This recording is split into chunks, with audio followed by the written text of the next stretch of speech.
ابھی تو میں مثال دے رہا تھا ان ممالک کی جو ترقی یافتہ ممالک ہیں، جاپان جیسا ملک یا سوئٹزرلینڈ جیسا ملک. ابھی میں ایسے ملک کی مثال دیتا ہوں جو ترقی پذیر ملک ہے، جو نیپال. میں نیپال گیا، وہاں پہ انہوں نے مجھے، آپ جانتے ہیں کہ نیپال میں بڑے پہاڑ ہیں پاکستان کے مقابلے میں. نیپال میں ماؤنٹ ایوریسٹ ہے، پاکستان میں K2 ہے. ان کے بڑے پہاڑ ہونے کی وجہ سے بارشیں زیادہ ہوتی ہیں. ان کی جو پریسیپیٹیشن 2500 ملی میٹر سے لے کے 3500 ملی میٹر تک ہے. ہمارے ہاں پہاڑی علاقے میں 1500 سے لے کے 2500 ملی میٹر ہے. تو وہاں پہ انہوں نے مجھے بتایا کہ ہم آج آپ کو ایک ایسا پروجیکٹ دکھائیں گے جس میں ہم نے واٹر ایکویفر کو مینج کیا ہے، گراؤنڈ واٹر کو ڈپلیٹ ہونے سے بچایا ہے. میں بہت حیران ہوا، میں بہت خوش بھی تھا. میں جاننا چاہ رہا تھا کیونکہ ہمارے ملک میں تباہی پھیل چکی تھی. ہمارے بلوچستان میں ہم نے ایک غلط فیصلے کی وجہ سے، غلط ڈیسیژن کی وجہ سے ہم نے تباہی خود اپنے لیے ڈیزاسٹر کریٹ کر لیا تھا. انہوں نے مجھے بتایا کہ کس طرح انہوں نے پانی جو آسمان سے بارش کے ذریعے آتا ہے، انہوں نے پاؤنڈز بنائے اور ان پاؤنڈز کے اندر وہ پانی رکتا ہے، پانی ریچارج کرتا ہے گراؤنڈ واٹر ٹیبل کو، اور جب زیادہ ہو جاتا ہے تو نیچے دریاؤں میں چلا جاتا ہے. ان کی تقریباً 225 فیٹ نیچے پانی تھا، ڈسٹرب ہوا تھا. انہوں نے ریسٹور کر کے واپس اپنی جگہ پر لے آئے. اور جبکہ اس کے برعکس ہم نے کیا کیا کہ ہمیں بلوچستان میں 900 کچھ فیٹ پہ پانی تھا. ہم نے سبسڈائزڈ سولرائزڈ واٹر پمپس دیے جس کی وجہ سے 400 سے 500 فیٹ پانی اور نیچے چلا گیا. آج 1400 فیٹ پہ پانی ہے. ہم نے خود اپنے لیے ڈیزاسٹر کریٹ کر لیا. لیڈیز اینڈ جینٹلمین، یوں میں آپ کو ایک اور مثال دیتا ہوں.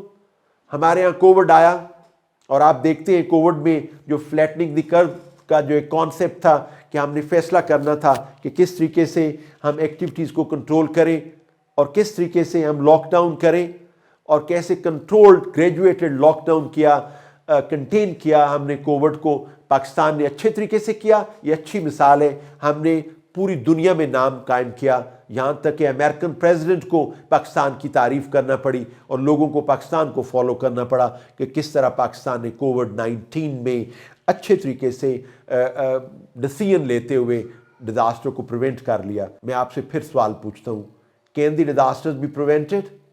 یقینی طور پر آپ کا بھی جواب ہوگا جی ہاں، ڈیزاسٹرز کو پریونٹ کیا جا سکتا ہے. لیکن پہلے اس کے کہ میں اپنے اس ماڈیول کو کلوز کروں، میں آپ کو ایک اور بات بتاتا چاہوں کہ یہ جو بات ہم کہتے ہیں کہ اللہ سبحانہ وتعالیٰ کی طرف سے ہے، اس بات کو ہمیں سمجھنے کی ضرورت ہے. ہاں، یہ اللہ سبحانہ وتعالیٰ کی طرف سے ہے، لیکن ہماری وجہ سے ہے، میرے اعمال کی وجہ سے ہے، میری پلاننگ نہ کرنے کی وجہ سے ہے، میری پریونشن رجیم کو اپلائی نہ کرنے کی وجہ سے ہے، میری ان ایکٹیویٹی کی وجہ سے ہے. اللہ سبحانہ وتعالیٰ تو قرآن پاک میں فرماتے ہیں بسم اللہ الرحمن الرحیم وما اصابکم من مصیبت فبما کسبت ایدیکم ویعفو عن کثیر. And whatever strikes you of disaster, it is for what your hands have earned. But he pardons much. یعنی اللہ سبحانہ جو بھی کوئی مصیبت آتی ہے، ڈیزاسٹر آتا ہے، تمہارے اپنے ہاتھوں کی کمائی ہے. یہ اللہ سبحانہ تعالیٰ آپ پہ نہیں بھیج رہے ہیں. اللہ پاک کی ذات تو کریم ہے، وہ تو کسی کو تکلیف پہنچانا ہی نہیں چاہتی. یہ آپ نے تکلیف اپنے لیے خود پیدا کی ہے. لیڈیز اینڈ جینٹلمین، ہمیں یہ بات سمجھنی ہے اور امید ہے آپ کو یہ بات سمجھ میں آ گئی ہوگی کہ ڈیزاسٹرز پریونٹ کیے جا سکتے ہیں اور ڈیزاسٹرز کو ہمیں پریونٹ کرنا سیکھنا ہے. ہم آنے والے ماڈیولز میں آپ کو یہ سارے پروسیس سکھائیں گے. آج ہم نے ایفیکٹونیس آف تھنکبلٹی کے ماڈیول کو مکمل کیا اور اس میں ہم نے آپ کو بتایا کہ کیسے اچھا انسان بننے کے لیے انسان کو اپنے دماغ میں پھول اگانا پڑے گا اور مصیبت اور چیلنجز کو ویولائز کرتے ہوئے روکنے کی صلاحیت اور سوچ پیدا کرنی ہوگی.